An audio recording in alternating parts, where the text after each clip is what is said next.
Filosofia da linguagem. O que é a linguagem? No final do século XX, enquanto as teorias em lógica avançavam e as filosofias da mente mudavam drasticamente conceitos anteriores, ocorreu uma revolução na compreensão da linguagem. Esse evento ficou conhecido como a virada linguística. Os filósofos passaram a dar foco ao significado da linguagem, seu uso e sua cognição, e como a linguagem e a realidade se relacionam uma com a outra. Composição das frases e aprendizado. A filosofia da linguagem tenta compreender como o significado surge das partes que compõem uma sentença. Como objetivo de entender o significado da linguagem é preciso examinar antes a relação entre as frases inteiras e as partes significativas que as formam. De acordo com o princípio da composicionalidade, uma sentença pode ser entendida com base na compreensão da estrutura, sintaxe, e no significado das palavras. Existem dois métodos aceitos para entender como o significado surge de uma frase. A árvore sintática foca a gramática e as palavras que compõem uma sentença, enquanto a árvore semântica se volta para o significado das palavras e a combinação desses significados. Em relação ao aprendizado de línguas, existem três principais escolas de pensamento. Inatismo. A noção de que algumas regras sintáticas são inatas e localizadas em determinadas partes do cérebro. 2. Comportamentalismo. A noção de que grande parte da linguagem é aprendida pelo condicionamento. 3. Teste de hipótese. A noção de que as crianças aprendem as regras sintáticas através de postulação e teste de hipótese. Significado. As raízes da virada linguística ocorreram em meados no século XX, na medida em que a linguagem começou a ser vista como o ponto focal da representação do mundo e da compreensão das crenças, é que os filósofos passaram a enfatizar o seu significado. John Stuart Mill. Em seu trabalho no empirismo, John Stuart Mill examinou o significado das palavras em relação aos objetos a que se referem. Segundo ele, para que as palavras tivessem significado, uma pessoa deveria ser capaz de explicá-las com base na experiência. Assim, as palavras significam impressões derivadas dos sentidos. Embora alguns discordassem dessa visão empiricista, muitos filósofos concordaram com a convicção de Mill de que a denotação deve ser a base do significado e não a conotação. Definições filosóficas. Denotação. Quando a definição de uma palavra é o significado literal daquilo que descreve. Por exemplo, usar a palavra cobra para descrever o verdadeiro réptil a que a palavra se refere. Conotação. Quando a definição de uma palavra sugere uma qualidade ou atributo. Por exemplo, usar a palavra cobra para significar diabo. John Locke. De acordo com John Locke, as palavras não representam objetos externos, em vez disso elas representam ideias internas à mente da pessoa que está falando.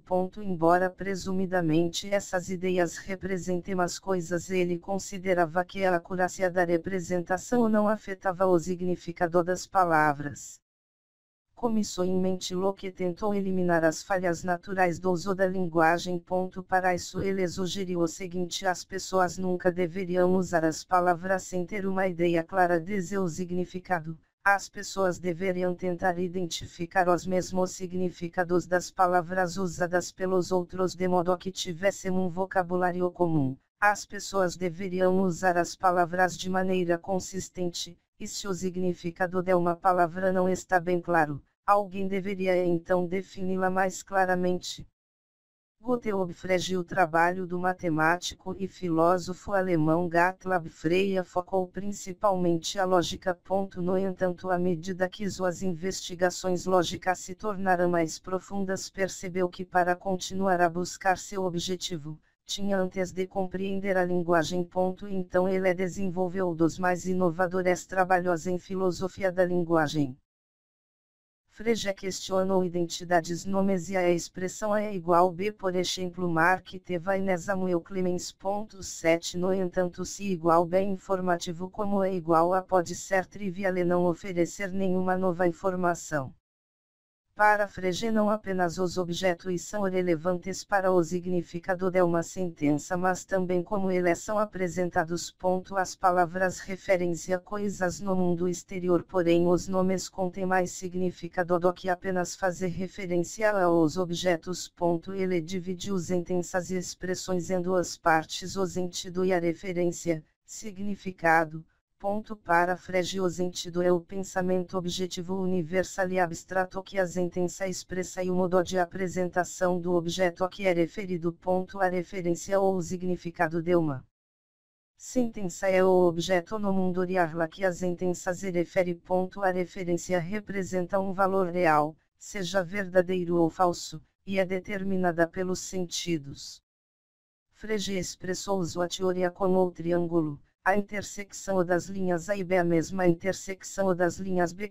Dessa maneira, essa afirmação é informativa porque estamos diante de dois modos de apresentação.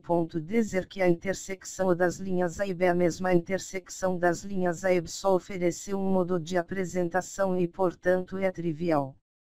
Frege conclui que um nome contém três partes, embora nem todas as três sejam necessárias em cada caso. Símbolo: a palavra ou palavras usadas, por exemplo, Mark Twain. 2. Sentido: o modo de chegar ao que é referido pelo símbolo, por exemplo, as implicações psicológicas que temos de Mark Twain. Ele é humorista, ele é autor do livro Tom Sawyer. 3. Referente: o objeto é ao referido. Por exemplo, Mark Twain também é Samuel Clemens, que também é autor de Tom Sawyer. O uso da linguagem. A intencionalidade é outra questão importante quando se trata da filosofia da linguagem, sendo definida como o estado mental particular dirigido aos objetos ou às coisas no mundo real. A intencionalidade não se relaciona à intenção de alguém para fazer ou não a fazer algo, mas em vez disso é a capacidade que temos de pensar em relação a algo. Por exemplo, você pode ter uma crença em relação às montanhas russas, mas uma montanha russa em si mesma não pode se relacionar a nada. Assim, os estados mentais como medo, esperança e desejo têm de ser intencionais porque tem de haver um objeto a que é referido. O filósofo alemão do século VI Franz Brentano argumentava que somente os fenômenos mentais podiam apresentar intencionalidade. Mais tarde no século XX o filósofo José Arle questionou como a mente e a linguagem têm a habilidade de forçar a intencionalidade na direção de objetos quando esses objetos não são intencionais por si mesmos.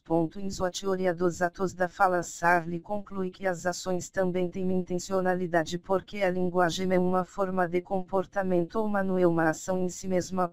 Dessa forma, ao não falar nada, alguém está na realidade desempenhando uma ação e a intencionalidade está presente nas ações.